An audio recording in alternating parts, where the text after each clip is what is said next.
So today I'm really spent this year centering on talking a lot about what Ernest Holmes has written.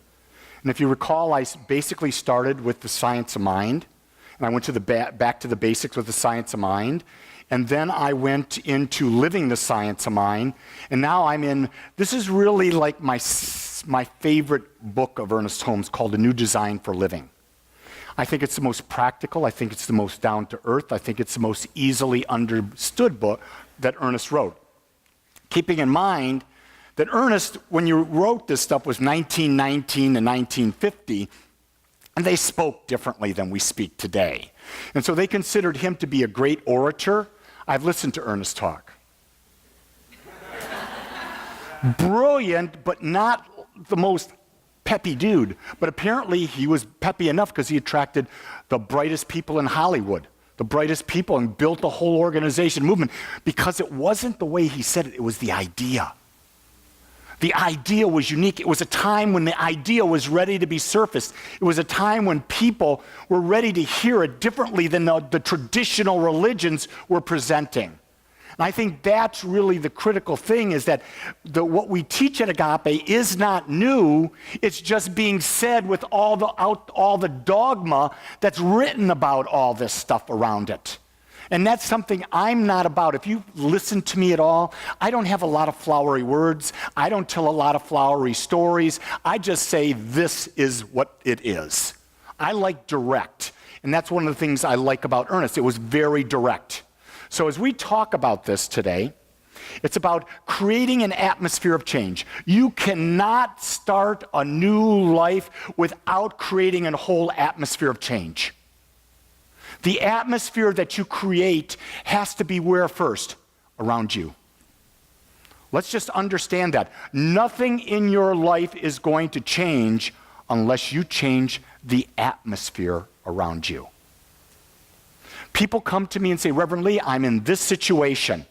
This is the situation I'm in. I'm in this relationship. It's not working. I'm attached here. I don't know how to get out. Yada, yada, yada. What do I do? And I share with them, well, you've got to create a new atmosphere. Well, no, that's not what I want to hear. Think about this. You've been in this world a while, and you may have ended a relationship, and you may have found the joy of your life within a couple months. And then you find that that relationship is just like the relationship you left. Why is that? Because you haven't changed your own mental atmosphere. Oh, I got rid of the baggage. I got rid of that guy. I got rid of that girl. Now I'm going to be better, realizing that that guy or that girl was in your life because of who you were.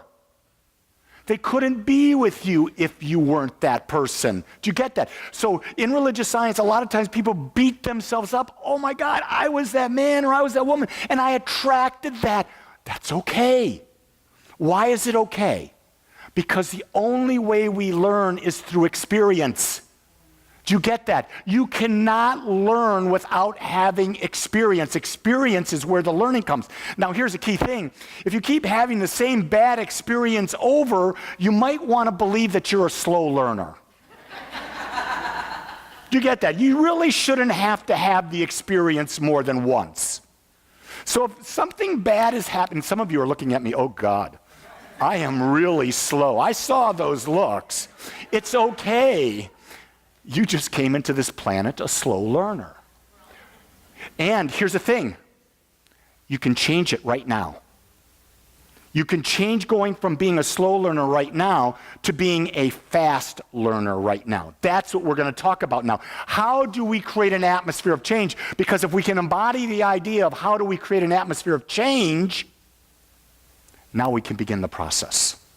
So let's look at this a little further. First, there must be a willingness and desire to cut yourself loose from undesirable things of the past. You must have a willingness, which creates a desire. And you have to release the past. See, when you bring the past into the situation, The past is right there. What is the past doing? It's creating a mental atmosphere around you.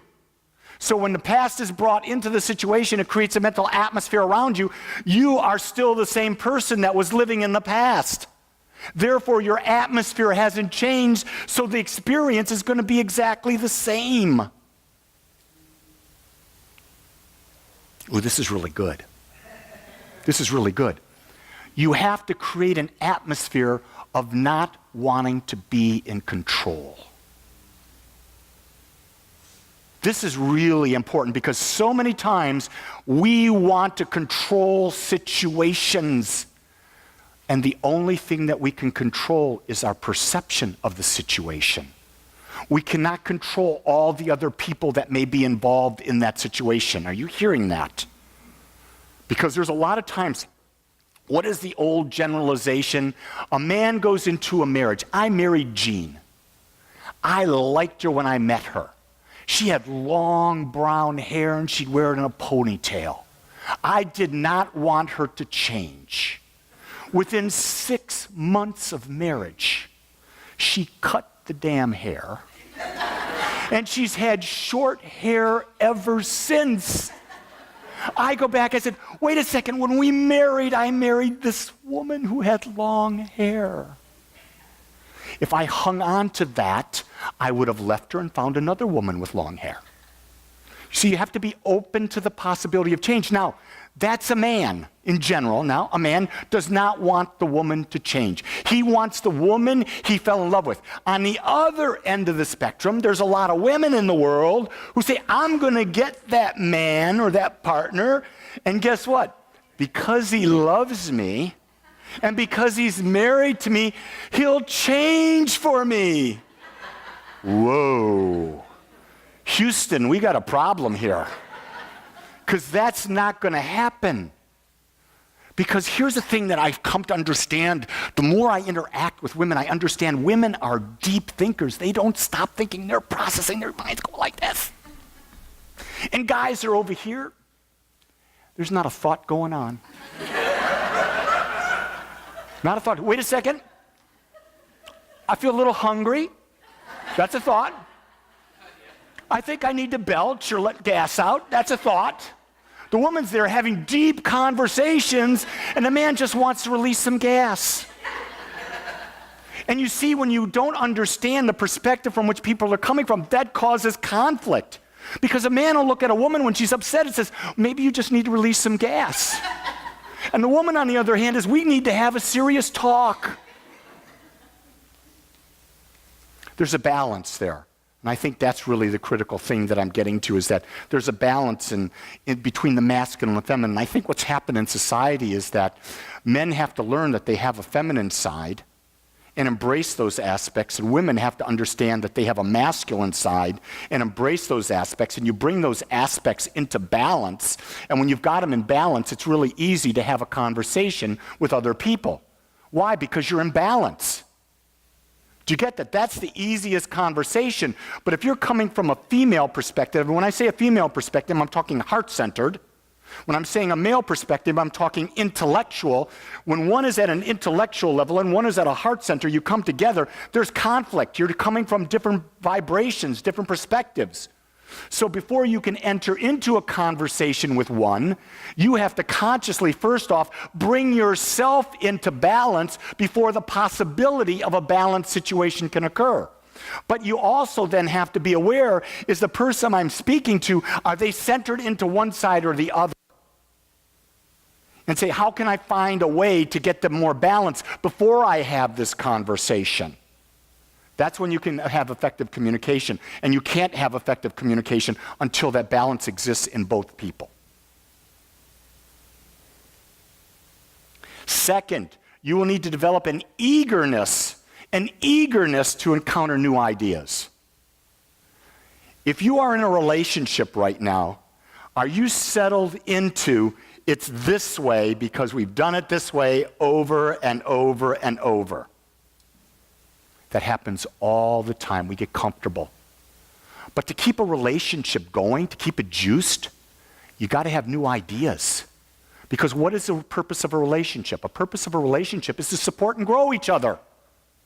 Do you hear that? Support and grow. Grow means not live it over and over again, but to expand into a newer vibration, a higher vibration, a new experience. Because what we're seeking most in the world are new experiences.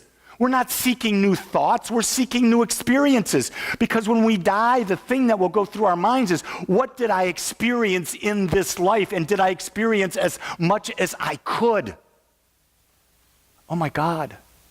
I wanted to experience the unconditional love of a 5-month-old baby.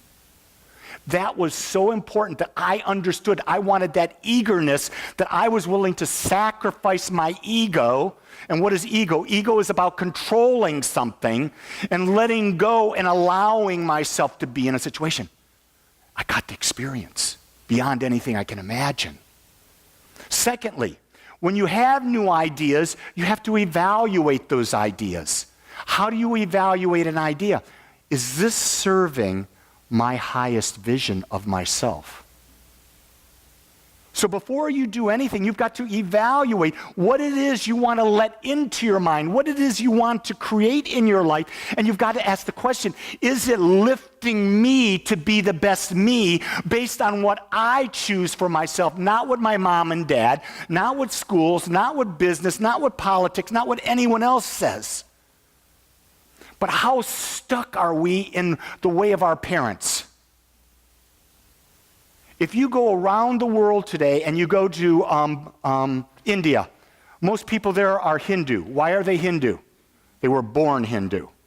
Come to the United States, why are they Christian? They were born Christian. If you go to Israel, why are they Jewish? They were born Jewish.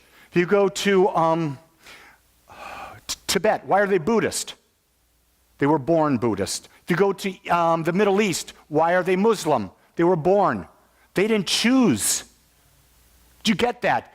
Most everything in our lives, we never consciously choose. So the question is, if you're in this room, if you're listening on YouTube or on the podcast right now, the reason you're listening is you want to choose. You're tired of what you were brought into. You no longer believe it. There's something in you that's questioning, and you're saying, how can I find what my heart wants? That's what we're seeking. What does this heart, what is this heart's wish for me? How does this heart wish to express myself into the world with others? That's what you're seeking. So you evaluate everything that you're doing, thinking, saying, feeling. Is it serving me? If it's not serving you, don't do it, because it's only going to bring you grief. Third, you have to assimilate those that best serve your desired purpose. You have to actually embody the thoughts. The idea is, I want to be more spiritually aware. Spiritual self-actualization is my number one value, which means I have to be present in the moment, and I have to be the observer in the moment. Do you get that? Present is right now, not bringing the past in, not looking to the future. I'm right in this moment talking to you, and as I'm present, am I centered in love? And is it serving a higher elevation of my awareness and allowing you a higher elevation of your awareness? See, it's not just about you, because your gift that you bring not only serves you, but if it's truly your gift, it serves others. So you can't separate the I and the we. They go together. When you're expanding yourself in love, the relationships you're in must expand in love, or they fall away. Now listen to that. They either expand in love or they fall away. Expanding or falling away are not good or not bad. They just are. You see, you've got to sort of take it and look at it. Here's the frequency of expansion. If that's the frequency of expansion, then I'm only a match with people who are expanding. I'm not a match for people who are not expanding. Therefore, if I'm of that vibration, I'm holding it, the people that'll come in are expansive people. The people that fall away are not expansive. Is that good or bad? Not at all. It just is what it is. It's a frequency. Do you get that? We've got to take away the label of good and bad, because good and bad means judgment of ourselves, self-judgment. Why would we self-judge? Self-judgment has nothing to do with love. The second we judge, there's no love. Do you get that? The second you are judging yourself or you're judging another, there is no love. The two cannot coexist. So when God loves itself, it means it loves you. That means God can't judge you. It throws the whole dogma of most religions, especially the Judeo-Christian religions and the Islam religion, it throws it right out the window. Because they talk about a judging God. God can't judge. God is love. Do you get that? If God is love, it cannot judge. Therefore, I am not and will never be a God-fearing man. Why would I fear love? You see, creating that idea that you're a God-fearing person causes you to feel separate from love. Separate from God. Why would you allow that to be put into your mind? You see, that's the idea. That's where we have to think. That's where we have to analyze. Is this serving my highest vision? Is this serving love? We don't blindly accept what a teacher says. We question what a teacher says. Does it make sense? Is this serving me? If it's not serving me, why am I doing it? I am a teacher. That's who I am. I am a teacher. I don't ask you to believe me. I ask you to test what I say for yourself and believe what you figure out for yourself. My goal as a teacher is to get you free from me as quick as possible. Do you get that? You don't need me in your life. If you have me in your life, it's because I'm a lot of fun to be with. Trust me. If you want to have fun, go out with me. I'll have a ball with you. But when I'm teaching, I'm a teacher. But I want you to understand, don't put me on a pedestal. Because if you do, I will fall. Because I'm human, just like you. And in humanness, we have contrast, and we're always going to have that contrast. So I invite you to understand that. I invite you to understand that contrast is natural for our lives, and that to have that contrast is perfect for who we are. So embrace the idea that there's always going to be change, there's always going to be highs and lows. It's the cycle of life. Do you get that? This whole thing of, I'm going to be in bliss. I'm going to be on my cloud. I'm going to play my harp for eternity. It's never, ever, ever going to happen. That's a man-made illusion. Notice I said man-made. I meant man-made, not woman-made, because man wrote the bullshit books. Man, God, did I just say that? Okay, all you Christians out there, come stone me. Anyway, man wrote those books, and realize, how did they write the books? They wrote it from the perspective of control. Every one of the books written, the Bible, the Torah, the Koran, all of that was written. They all were written to control the masses. If I go to the study of the Bible, when was the Bible created? It was created in 325 AD by Emperor Constantine, where he assembled the Christian sects that were out there. He assembled the pagan sects out there. They picked and chose what they wanted. They created what was called Christianity, or the Catholic religion. They created the Bible. The purpose was that Constantine couldn't control the empire because it was too divided, but if he created a religion for everyone, then he could say, you buy into this religion or you die, and then Christianity spread like wildfire. And then over the course of the next 1800 years, that book has been rewritten, changed, I can't tell you how many times, and translated from to so many different places. What is the true word of God? I'll tell you what the true word of God is. It's in here. A statement that really touched me more than any statement that I can think of in recent times, was I was there in Tibet. I was in Kathmandu, and I was in the hotel lobby, and I think I told you that I saw Sadhguru on the side. And if you don't know Sadhguru, go Google him. He has the Isha Foundation. He's got millions and millions of followers. He's an enlightened teacher. Sadhguru basically summarized that you don't need a book He does not have a book where he got all of his truth. All of the truth that he teaches came from what he found in his heart. That touched me beyond anything. Because what I realize is that I don't need to read books to find truth. I need to go in and be heart-centered.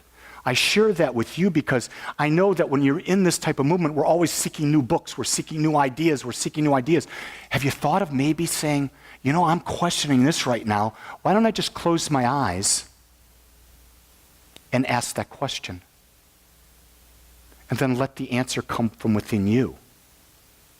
What greater source of knowledge could there be than what you find in you? Because if you find that knowledge in you, that's a lot easier to believe than someone else telling you what to believe. You've got to figure out that your power comes from within you and you start to believe what you decide is true. And don't let anyone convince you of that. I know many Christian ministers have come to me and said, well, the Bible says this. And I said, well, the Bible's not my source. And they go, what do you mean the Bible's not my source? I said, it's not my source. And they go, what's your source? My source is simply this. I believe in an infinite power and presence. I believe that there is an infinite power and presence. I don't know how to describe it, but I know it's there. At the core of all that I am, I know that.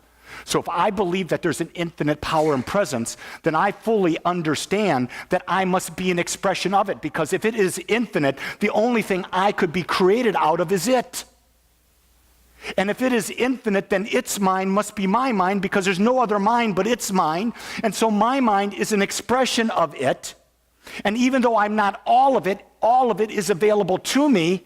And if all of it is available to me, then all wisdom that ever existed is available to me right now.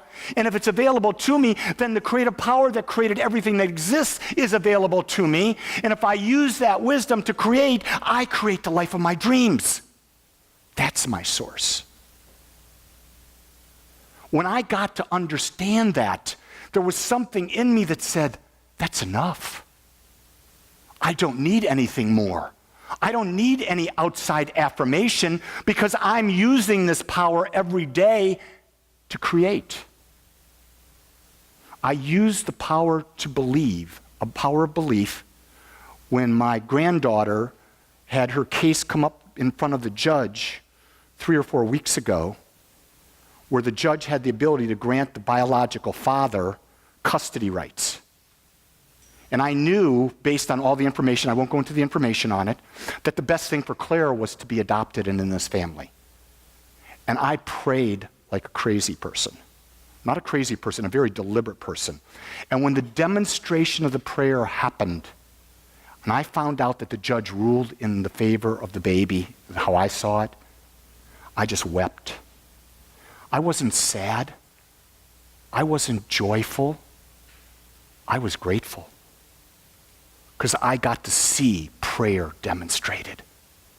What I prayed for was not a specific result. I prayed for the highest good for Claire. The highest good. And what happened turned out the way I thought the highest good should be. But I had to ask myself, was I being selfish with this prayer?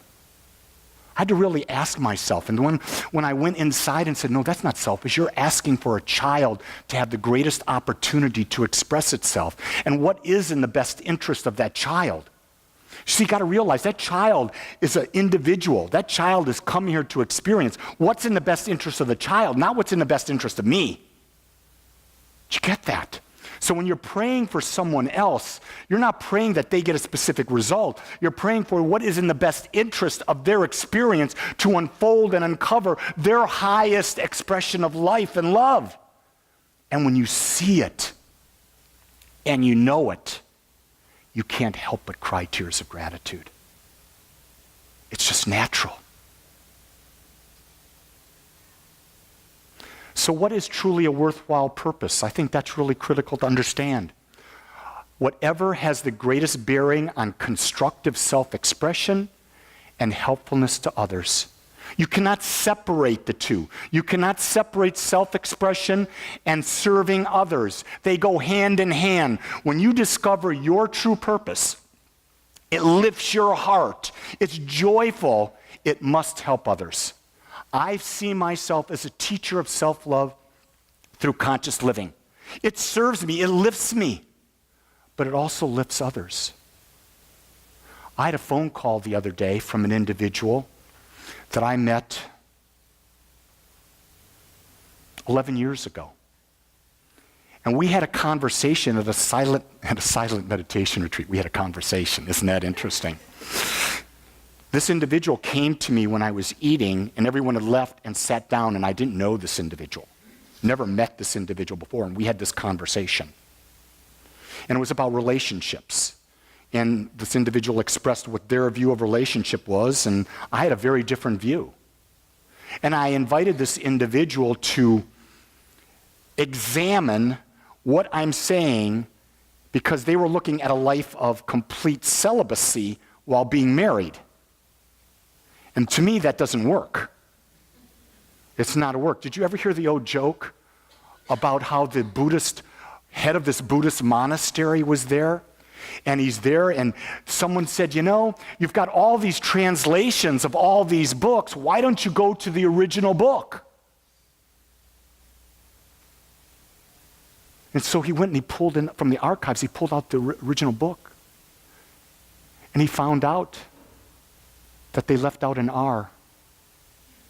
It wasn't celibacy, it was celebration. Think about that. If you're committed to God, what are you doing with God? You're not celibate, you're celebrating. I planted that seed in this woman, and I didn't even know it. And then when I talked to this individual a week ago, they had just left that marriage that wasn't working, hadn't been working for years, and found a new partner, and she said, the seed you planted in me 11 years ago finally grew, and I've never been happier. You never know when you're planting seed. The question I ask you, are you living your highest vision? And when you're living it and you're sharing it, is it for the highest expression of others? That's affecting change in the world. Essentials for creating your desired life. Decide what you want to believe about life. This is a huge question. What do you believe about life? Not what your mother believes, your dad believes, a church believes. What do you as an individual believe? Now, if you're in a relationship, having a question like this really makes a relationship fun. It means you're going to have conversations that are meaningful, not idle. Well, where should we go eat? I had Chinese yesterday. Today, I think I want a little Italian. No, those are just nonsense. The depth of growth, remember, relationships are about what? Support and growth. Well, to have support and growth, you've got to ask good questions. What do you believe about life? Once you ask that question, then what do you believe about your own destiny? What do you believe your purpose is? What do you see yourself going toward? Why are you even here? This is the big question, because most people that are depressed, most people that have anxieties, most people that are suicidal don't know what is their destiny because they have not determined it. They're waiting for someone outside of them to give them the answer, and it can't happen. The answer comes from within, but it comes from within by doing deep conversation with yourself and the higher power that exists within you.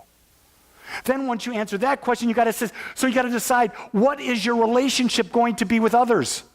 How are you going to interact? I think the real critical thing that happened for me in Tibet is I realized that when I act and interact with others, I will always look them in the eyes, and I will always be in non-judgment, and I will feel what their energy says, because their energy says more than their words. Words lie. Eyes tell the truth. Did you hear that? Words can lie, very deceptive. We all know teenagers lie, right? We all know that. I've had two. They lied all the time. To think a teenager's not going to lie is a great misnomer. But when you look into their eyes, you know. You know when they're pulling the wool over your eyes. And you choose to either let it go because they need to have the experience or not. See, just because someone lies, let them have the experience. That's non-judgment. That's love. They've got to have the experience. So you decide what's your relationship with others. And here, you've got to decide what you believe is your relationship to that greater power than you that created all things. So what is your relationship to the divine? Do you believe that the divine is outside of you and you must ask and beseech? Or do you believe that the divine is within you and you go within and you create from within? I'll tell you what, I'd much rather know that it's within me because then I'm empowered. I'd rather have that ability. I'd rather have 100% responsibility for my life. Now, a lot of people don't want 100% responsibility. They can't deal with it. I remember years ago when I was at Unity and I did a discipleship class for 2 years, and we went through all of these things and that. After a couple years later, one of the individuals in the class went back to an evangelical Christian faith because they could not accept personal responsibility. Guess what? That's okay. That's just where they were. You can't judge them. But if you're here, if you're in this room or you're listening to this talk, you want responsibility. You may not be ready for it, but you want it because you know there's something greater in you that hasn't shown up yet. The question you got to ask is, what do you believe about life? What do you believe about your purpose in life? What do you believe about your relationships with others? And then what do you believe about your relationship with the infinite? That's what it's about. That is what it's about.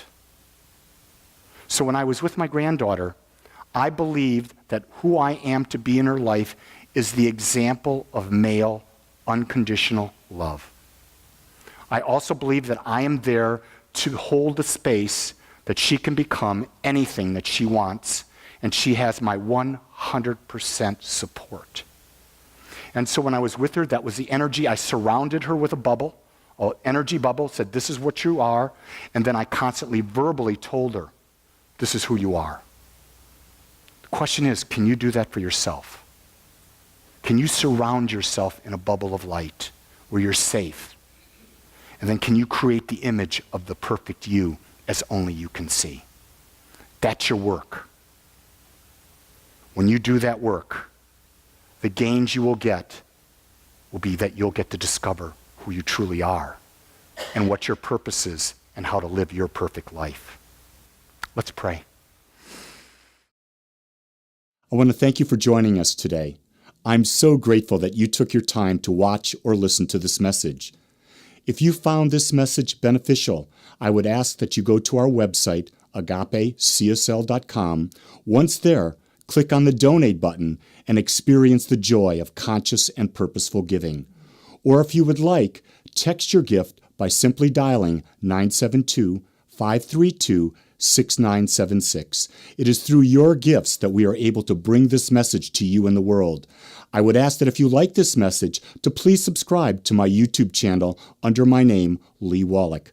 Again, I want to thank you for joining me in the Agape community as we learn how to better self-love through conscious living.